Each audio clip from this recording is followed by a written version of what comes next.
মাসি, ও মাসি, কি গো, বাড়িতে আছো নাকি? একটু বাইরের দিকে এসো। এলি রে, দাঁড়া বাবা যাই। গ্রামে বার্ষিক রাঁধুনি সম্রাজ্ঞী প্রতিযোগিতা।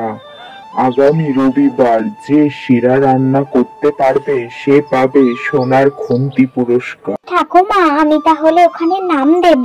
তুই রান্না করবি? তুই তো ডিম সেদ্ধই করতে গিয়ে ডিমকেই কাঁদিয়ে ফেলিস। তুই আবার কি রান্না করবি বলতো? কেন ঠাকুমা, তুমি আমাকে রান্না শিখিয়ে দেবে না? শিখতে চাইলে একদম নতুন কিছু শিখবি। গ্রামের কেউ করেনি এমন কিছু। কি ঠাকুমা, কি? লাল শাকের বিরিয়ানি বানানো শেখাবো তোকে। লাল শাক দিয়ে আবার বিরিয়ানি হয় নাকি? এই দুনিয়ায় লাল শাক যদি মাংস হয়ে যায় তখনই সম্ভব। কি সম্ভব আর কি অসম্ভব সেটা না হয় আমার কাছেই থাকতে দাও।